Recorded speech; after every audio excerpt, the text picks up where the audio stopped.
আগামী 2025-26 অর্থবছরের প্রস্তাবিত বাজেটে প্রাথমিক ও গণশিক্ষা মন্ত্রণালয়ের জন্য বরাদ্দ কমানো হলেও শিক্ষা মন্ত্রণালয়ের দুই বিভাগ মাধ্যমিক ও উচ্চশিক্ষা এবং কারিগরি ও মাদ্রাসা শিক্ষা বিভাগে তা বাড়ানো হয়েছে। এই অর্থবছরে মাধ্যমিক ও উচ্চশিক্ষায় মোট 47,563 কোটি টাকা বরাদ্দের প্রস্তাব করা হয়েছে। এর আগে 2024-25 অর্থবছরের বাজেটে এ খাতে বরাদ্দ ছিল 40,108 কোটি টাকা। আর কারিগরি ও মাদ্রাসা শিক্ষা বিভাগের জন্য 2025-26 অর্থবছরে 12,678 কোটি টাকা বরাদ্দের প্রস্তাব করা হয়েছে।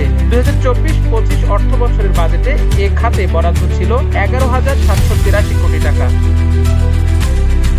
এসব বরাদ্দের প্রস্তাব করে বাজেট বক্তৃতায় অর্থ উপদেষ্টা সালেউদ্দিন আহমেদ বলেন, উচ্চশিক্ষা ব্যবস্থাকে যুগোপযোগী, আধুনিক ও বিশ্বমানে উন্নীতকরণের লক্ষ্যে সকল বেসরকারি বিশ্ববিদ্যালয়গুলোতে আন্তর্জাতিক মানের আউটকাম বেসড এডুকেশন পদ্ধতিতে কারিকুলাম হালনাগাদ করা হয়েছে। মাধ্যমিক ও উচ্চশিক্ষা বিভাগের আওতায় 62টি প্রকল্পের মাধ্যমে 1,957 কোটি টাকা ব্যয়ে শিক্ষা অবকাঠামো উন্নয়ন সহ বিভিন্ন কার্যক্রম বাস্তবায়ন করা হচ্ছে।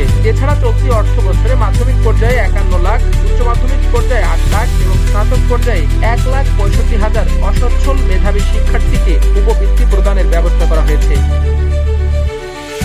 মাধ্যমিক ও উচ্চ মাধ্যমিক পর্যায়ে সংশোধিত পাঠ্যপুস্তক শিক্ষার্থীদের মাঝে সরবরাহের লক্ষ্যে 1,626 কোটি টাকা বরাদ্দ রাখার প্রস্তাব করছি।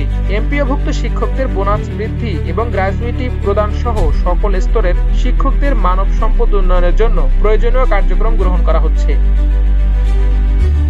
কারিগরি ও মাদ্রাসা শিক্ষায় বরাদ্দ প্রসঙ্গে অর্থ উপদেষ্টা বলেন, বর্তমানে কারিগরি শিক্ষায় এনরোলমেন্টের হার 19%। 2025 সালের মধ্যে এটি 20% উন্নীত করতে প্রতিটি বিভাগীয় পর্যায়ে মহিলা পলিটেকনিক ও ইঞ্জিনিয়ারিং কলেজ, জেলা পর্যায়ে পলিটেকনিক এবং উপজেলা পর্যায়ে টেকনিক্যাল স্কুল প্রতিষ্ঠা করা হচ্ছে।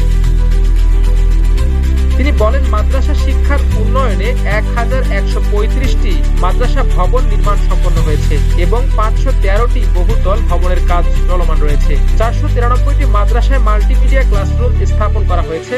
এছাড়া ইবতেদায়ী পর্যায়ে বৃত্তি প্রদান এবং মাদ্রাসা সমূহ এমপিওভুক্তি বাবদ 728 কোটি টাকা বরাদ্দ রাখার প্রস্তাব করছি।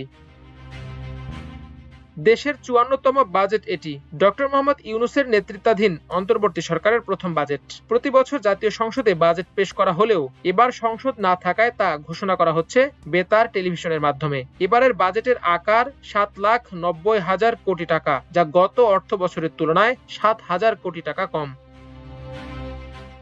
এর আগে সোমবার দুপুরে উপদেষ্টা পরিষদের বৈঠকে 2025-26 অর্থ বছরের বাজেট প্রস্তাব অনুমোদন করা হয়।